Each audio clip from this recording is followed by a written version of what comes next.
Good morning. Good morning. How are you on this beautiful day? Pretty good so far. That's good. Gonna be a hot one. Oh, yeah. 96. I heard 93. Yeah. Either way, it's hot. Oh, yeah. For Oregon, that's hot. Yes. Unless you're over in the desert. Yeah. Or close to a mountain, which is where we're going this weekend. Yay.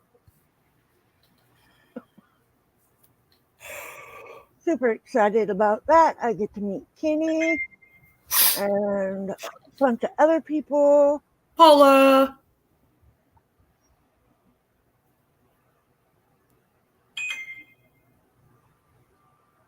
Hmm. Well, if you're new here, welcome. Feel free to chat in the chat if you would like to. Just be aware that it does get uploaded. Um, this is a non-judgmental live stream, and so that means no being rude or um, being judgmental towards people. Um, it's not the place for that. So,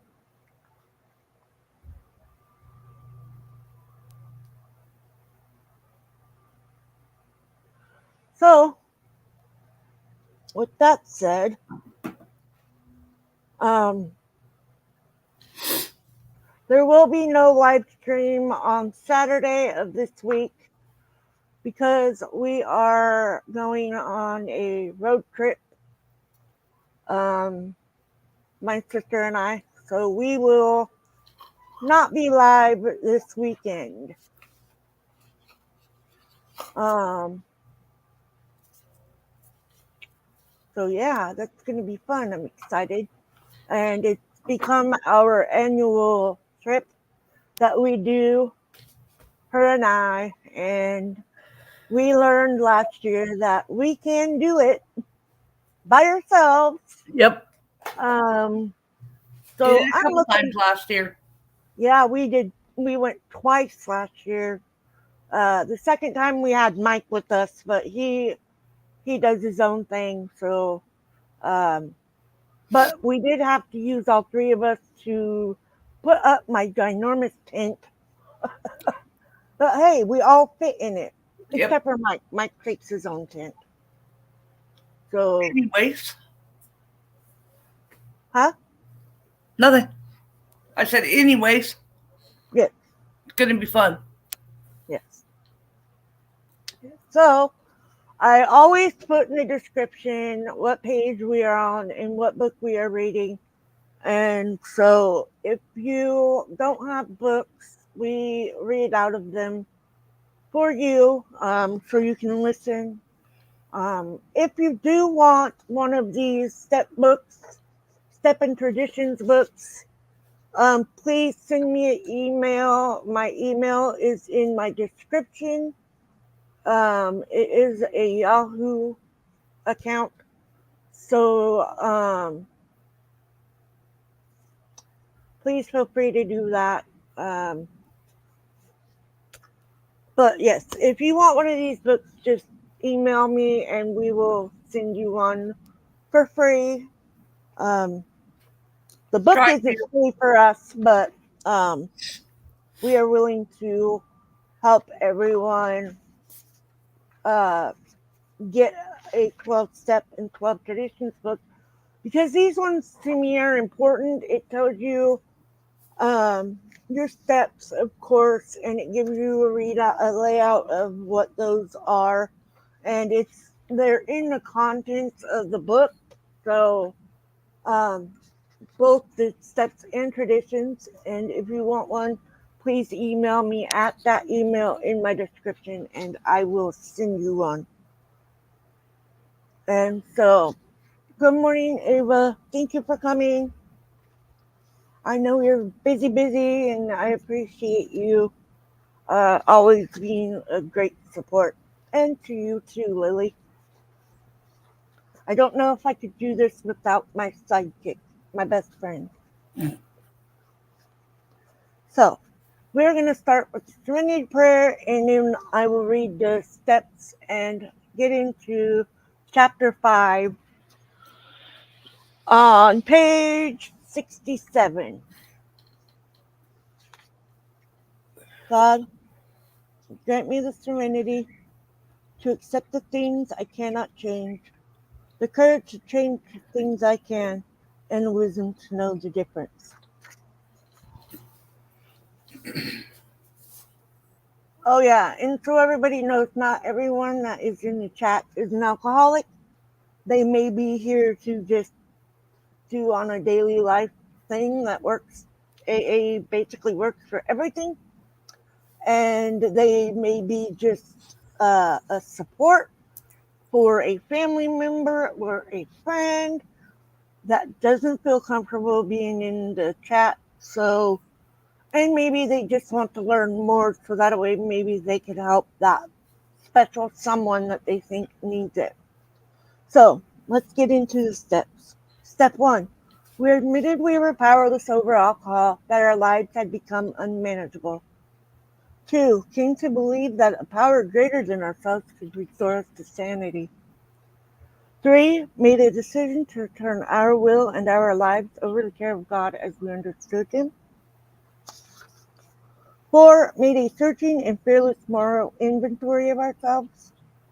5. Admitted to God, to ourselves, and to another human being the exact nature of our wrongs. 6. We're entirely ready to have all defective. God remove all these defective characters. 7. Humbly asked Him to remove our shortcomings. 8. Made a list of all persons we had harmed and become willing to make amends to them all. 9. Made direct amends to such people wherever possible, except when to do so would injure them or others.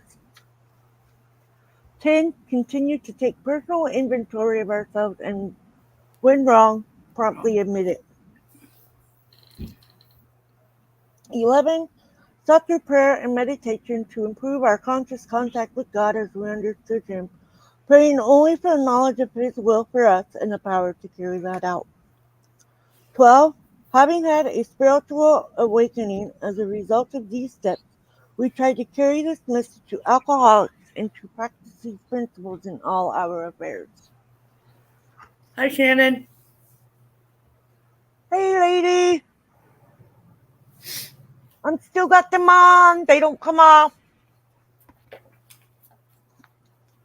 Okay, so we are on page 67. It is chapter 5.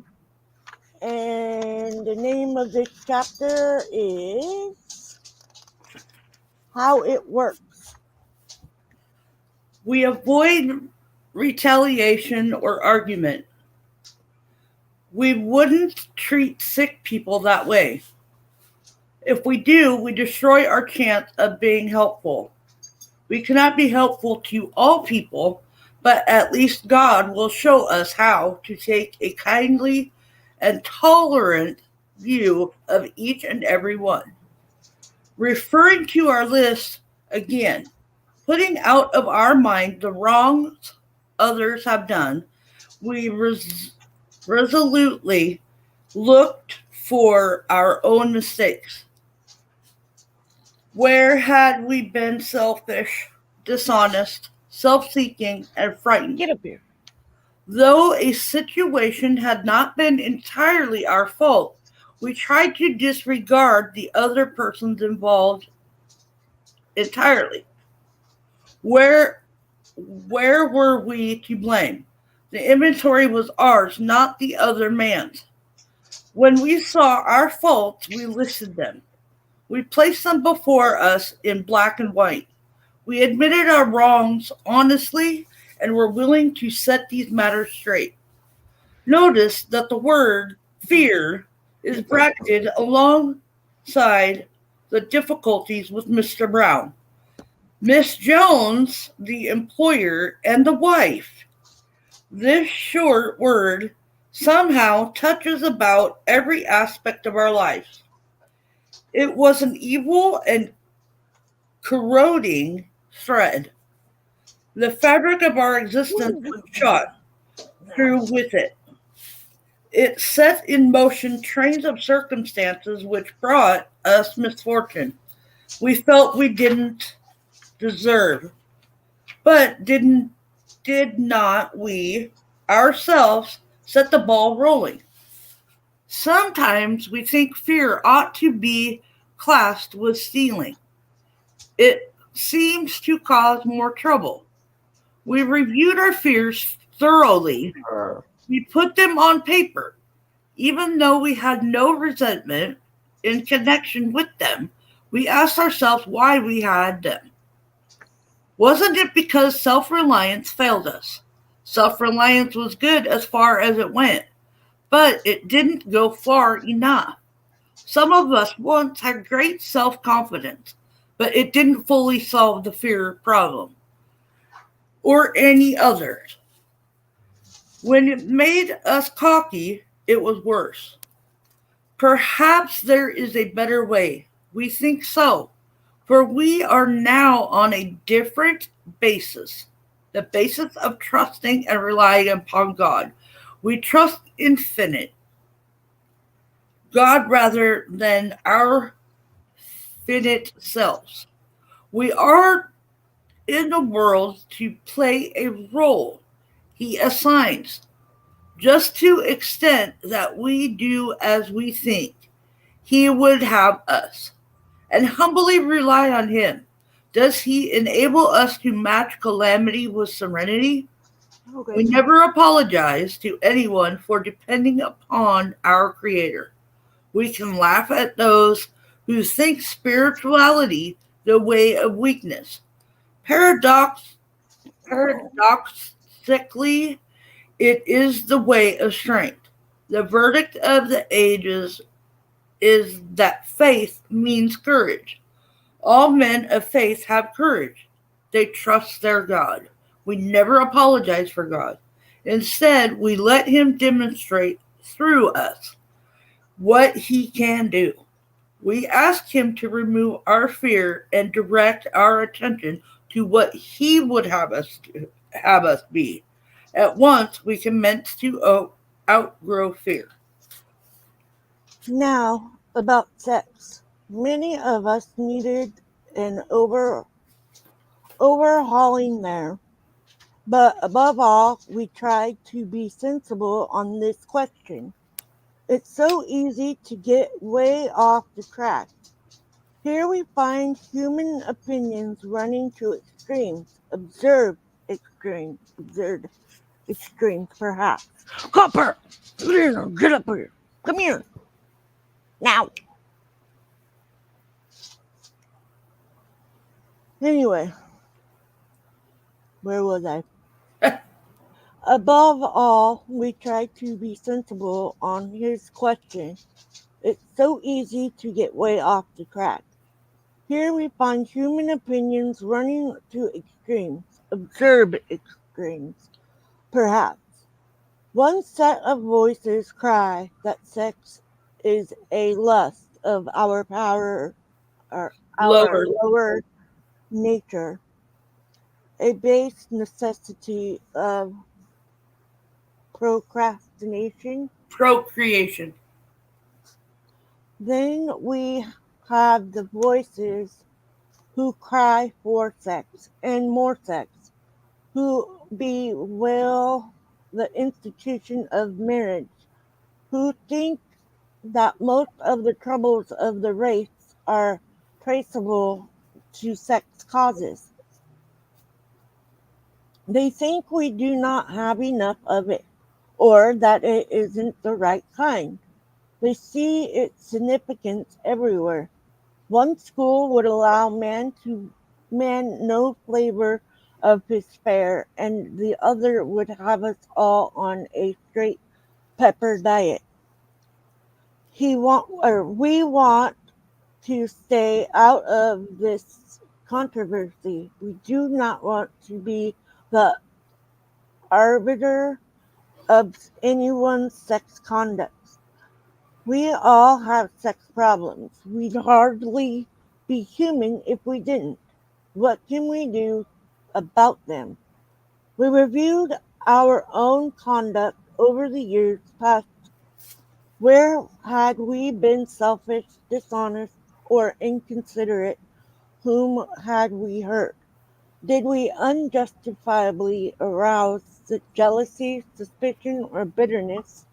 Where were we at fault? What should we have done instead? We got this all down on paper and looked at it.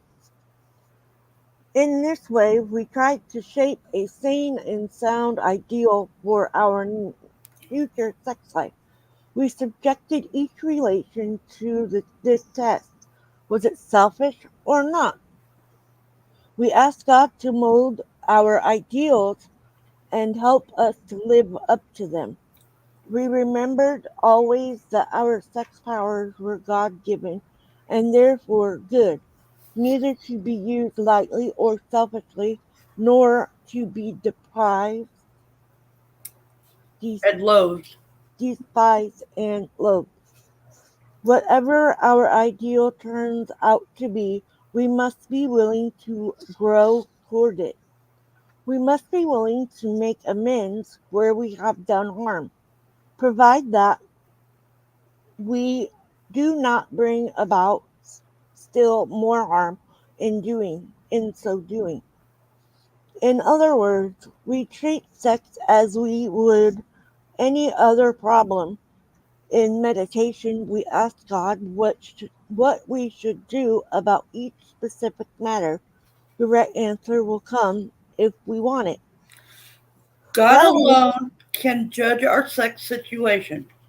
Counsel with persons is often desirable, but we let God be the final judge. We realize that some people are as fanatical about sex as others are loose. We avoid hysterical thinking or advice. Suppose we fall short of the chosen ideal and stumble. Does this mean we are going to get drunk? Some people tell us so, but this is only half truth. It depends on us and on our motives. If we are sorry for what we have done and have the honest desire to let God take us to better things, we believe we will be forgiven and will have learned our lesson. If we are not sorry and our conduct continues to harm others, we are quite sure to drink. We are not theorizing, these are facts of our experience. Thus, to sum up about sex, we earnestly pray for the right ideal, for guidance in each questionable situation, for sanity, and for the strength to do the right thing. If sex is very troublesome, we throw ourselves the harder into helping others. We think of their needs and work for them. This takes us out of ourselves. It quiets the imperious urge when to yield would mean heartache. If we have been thorough about our personal inventory, we have written down a lot. We have listed and analyzed our resentments. We have begun to comprehend their futility and their fatality. We have commenced to see their terrible disconductiveness. We have begun to learn tolerance, patience, and goodwill toward all men, even our enemy, for we look on them as sick people. We have listed the people we have hurt by our conduct and are willing to straighten out the path if we can. In this book, you read again and again did faith did for us what we could not do for ourselves. We hope you are convinced now that God can remove whatever self will has blocked you off from Him. If you have already made a decision and an inventory of your grosser handicaps, you have made a good beginning. That being so, you have swallowed and digested some big chunks of truth about yourself. Yeah, that.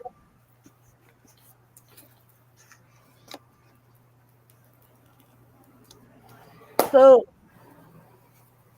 for me, speaking about those things brings me back to when I had to um, make amends for things that I didn't do, but it was things that someone did to me.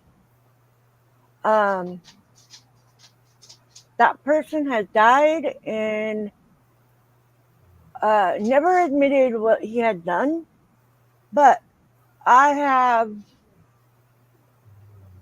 done amends for that, for the way I felt and still do feel toward him. And it it's a lot to deal with because he died an alcoholic. He was still drinking when he died, and he was drunk the whole time we were growing up, and even all the way up till I don't know 4 years ago. I think it was maybe even a little longer, but he died, and he never made his amends to me and my sister, and we were his only kids, and so when I got that call asking for me to sign a paper for my uncle to do what needed to be done with him. Um, After that, I had a really bad thought of getting some of his ashes, but for a bad reason because I wanted to put him in a vault toilet for how he made me feel my whole life.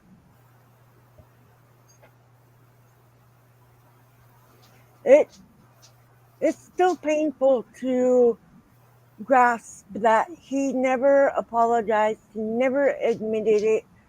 Um, After he was finished with doing that, when his wife came around, um, not our mom, obviously, but when his wife showed up, we were outcasted, and we moved back to my mom's, and he decided he was going to leave the state and never came back.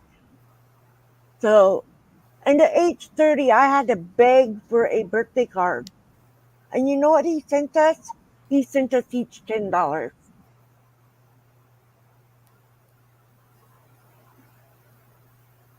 And $10 doesn't cover what he had done to us. So I'm just putting that out there, making amends is important, but at the same time, I will never forget it. And that was one of my major things that was on my step 4 list of things. And, you know, it's what it is. It happened. It's over with. He's gone. And uh, we learned the true him.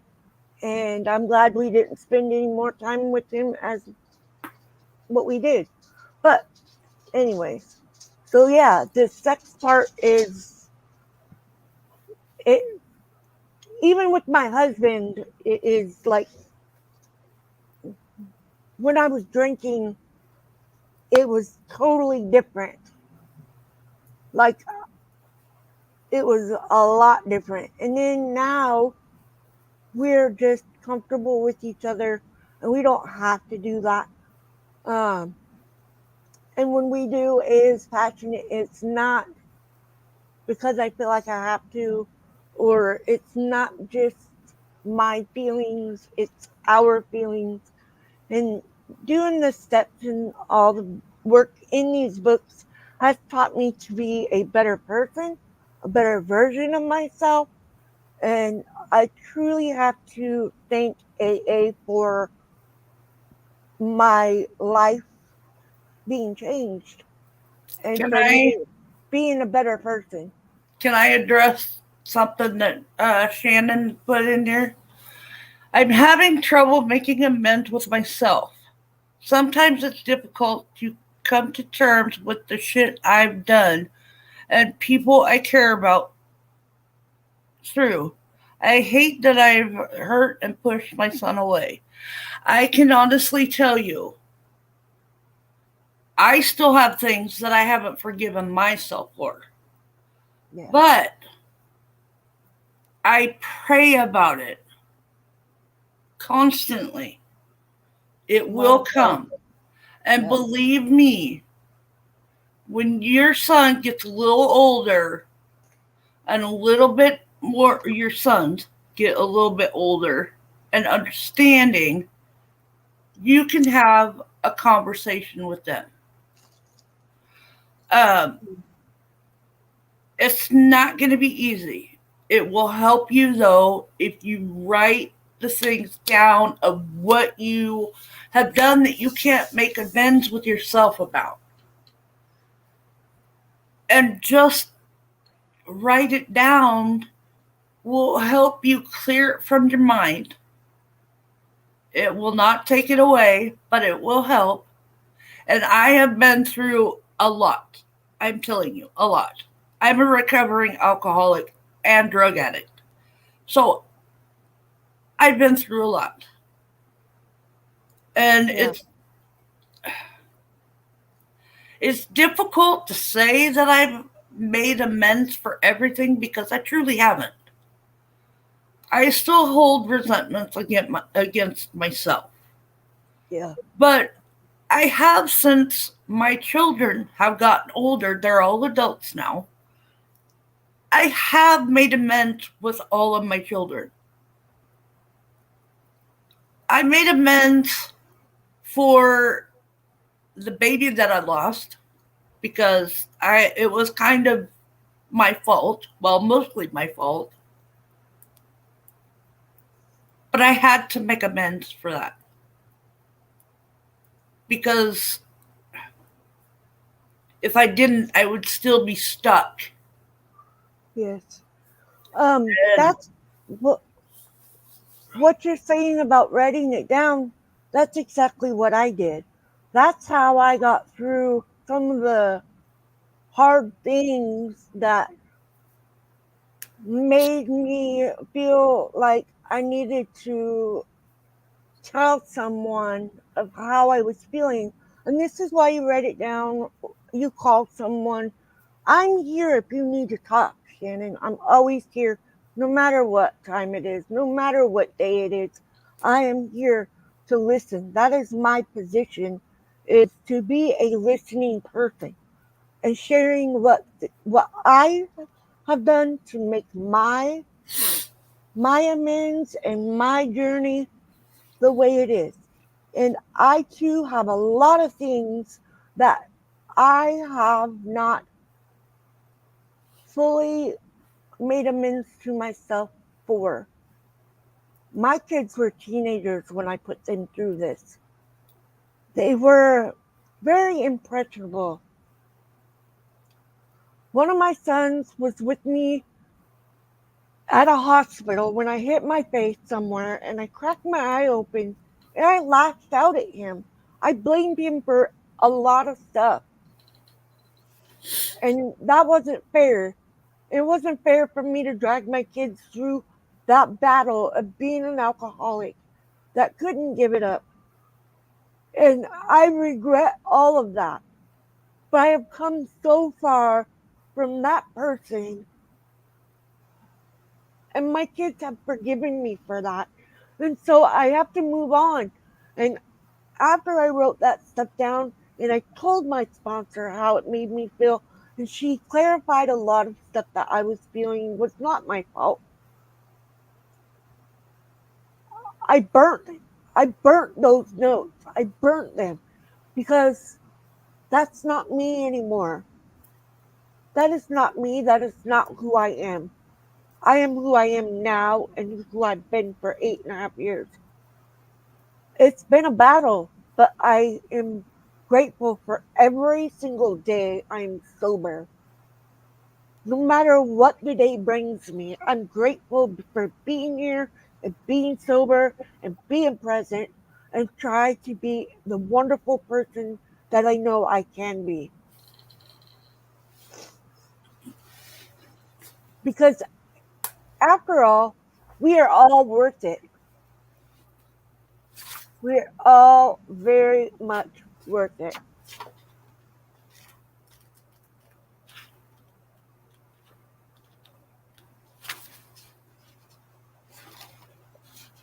I'm looking for something.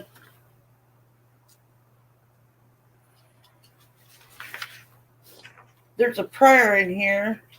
Yeah. I get emotional about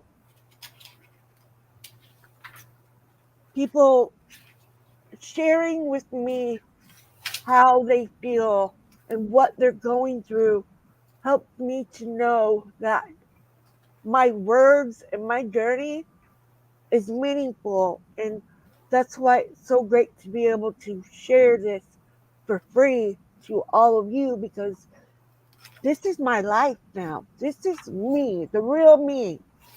I'm not fake. I'm not drinking. I am me. My feelings are completely authentic. They're not fake at all. And I'm glad to be who I am now, not who I was. I never want to go back to who I was because who I was not a wonderful person. And I know that. I have come to terms with that.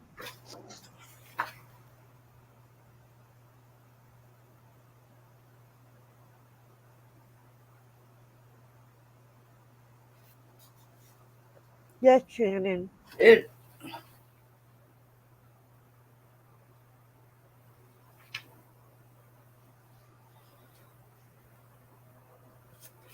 Therefore, we started upon our personal inventory.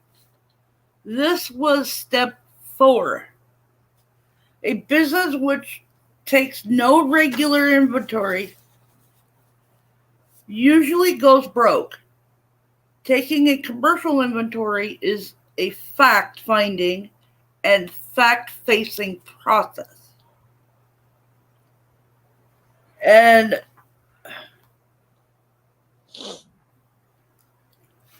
this is the prayer. It says, we were now at step 3. Many of us said to our Maker as we understood him, God, I offer myself, and this is on page 63. God, I offer myself to thee, to build with me and to do with me as thou wilt. Relieve me of the bondage of self, that I may better do thy will. Take away my difficulties, that victory over them may bear witness to those I would help of thy power, thy love, and thy way of life. May I do thy will always. We thought well before this step, making sure we were ready, that we could at least abandon ourselves to him, utterly to him. And that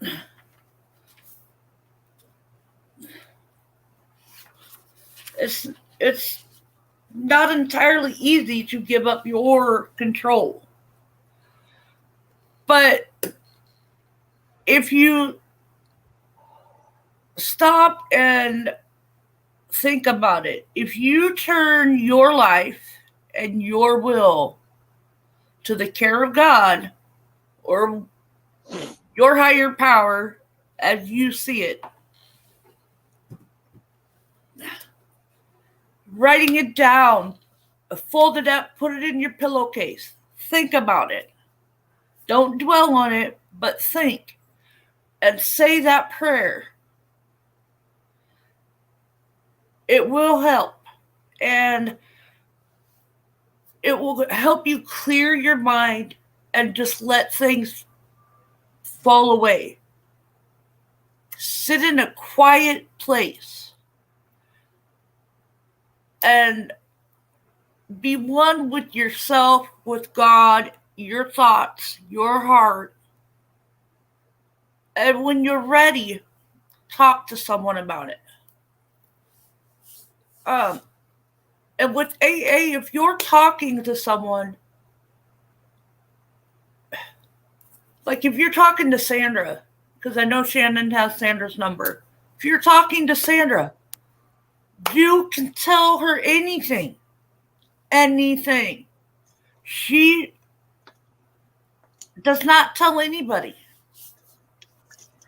Because that is between you and her. And if she's your sponsor, that stays between you and her. Mm-hmm. If you need to talk it out, talk it out. It will help. Also, when I get up in the morning, I say the Serenity Prayer. Mm-hmm. Because it helps me. It reminds me that is what this is all about. That's what I'm here for. That's why I'm on panel here with my sister. It's because it helps me and it helps other people. Yep. And like I always say during my AA meetings, this is my passion. This is something that I care so much about. I had to be a voice. I had to be a voice for my cousin. She was in an abusive relationship. She didn't think she could get out. She was doing drugs and doing alcohol, and me just being there for her and helping to guide her and let her know that she is strong, that she could do it, and she was worth it. She got out of that relationship. She got out of doing those bad things with the drugs and the alcohol. She had nowhere to go. I was in a trailer and had no space. But I wanted to be that voice for her and show her that she was strong enough and that she could do anything that she needed to do to get to a safe place and get her kids to a safe place and become a better version of herself. Y'all, she just started a good job yesterday. She's been sober for almost 5 years. And I couldn't be more proud, And thank you for coming in, Roy and Becky. It took a lot for her to realize that no matter what, I have her back. No matter what. And I'm not a judgmental person. And I don't judge people on their story because that's not my place. My place is to help someone through that and be there to listen and be here to share. I never thought that I would be so open to sharing my story because when I first started AA, I was like closed off to everything, literally everything. Nobody there knew anything about me, and I didn't want them to. I would never cry in a meeting. But as I progressed through my journey, I started realizing that, they're like me. They have stories just like mine. Not everything's the same. And that's okay because I felt better and safer to share my life with everybody. And I do that on a daily basis. If somebody is struggling, I now use my voice and know that I have that voice for many people that don't. And it is a struggle, it is a battle, it's a daily thing that you go through to just wake up and be in this space like, I'm blessed because I'm here and I'm sober. And that is enough for me.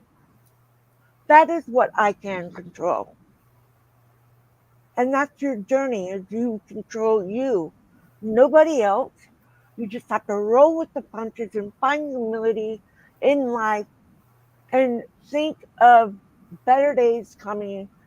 And when your kids are old enough to understand the struggles, because mine were old enough to know what was going on, and they didn't like it. And at that time, I didn't care.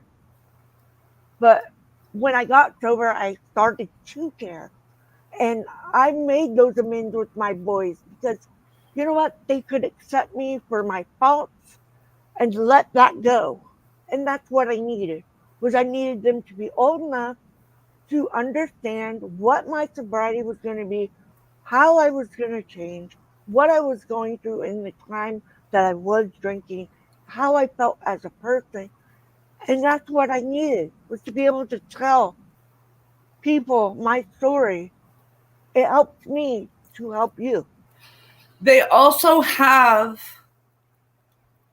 for family members or friends of an alcoholic, they also have resources to find meetings that help family and friends to help, understand and how to help their loved one or their friend to become sober and maybe, get to an AA meeting and stuff like that. You can look it up online, and I mean, AA is everywhere. Yep. It's international. It's on cruise ships. It's a lot of places. Yeah. So, That's the good thing about AA, is that we are everywhere. And because there are so very many alcoholics and recovering alcoholics, and the same with the NA. They are basically the same program.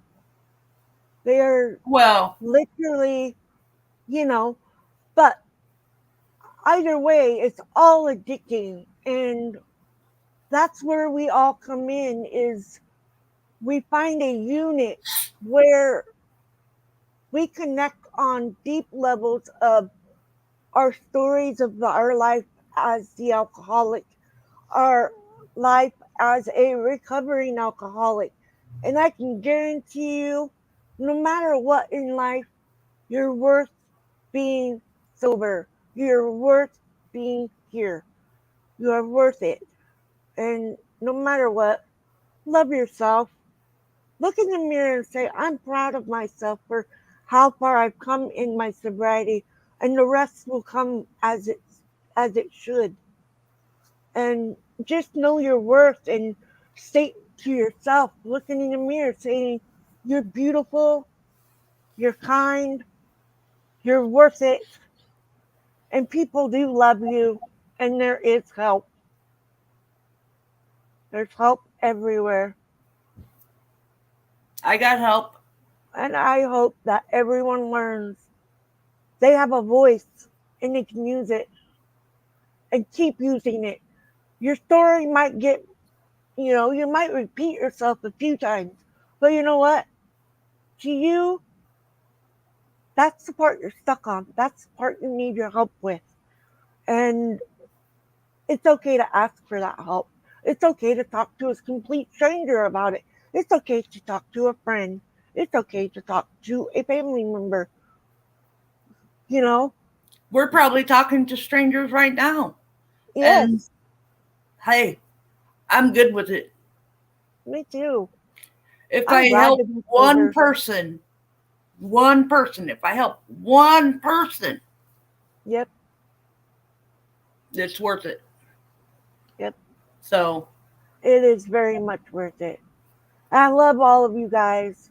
And if you're here and you're not in chat, please just hit the like button. Um, thank you so that's all much. I ask. And so again, I will not be doing a live on Saturday. I will be in Southern Oregon, out of Service area. So I will be back on Tuesday. For Yay! No technology. it's going to be a fun trip. It is for me and Lillian our new annual trip, the two of us, and it is so much fun and so great to spend time with just my sister and people that I know that have met me here on this platform. And I'm just very blessed to have found a community that accepts every part of me. Um, it means a lot to have you guys here. So, and I really do appreciate everyone coming into the meeting. Um, I appreciate everyone watching after the live stream. I just really hope it touches or it reaches people that need it and still, are on their sobriety journey or even just starting because you never know when your story is going to touch someone. And AA's taught me that. It's taught me to not be judgmental. It's taught me to roll with life as it is and to be kind and hopeful. So, but I'm glad you all were here. I love you guys so very much. And I enjoy and love sharing my story with you guys. It means so much to me to be able to do that here. So, with that, we're going to call it a wrap.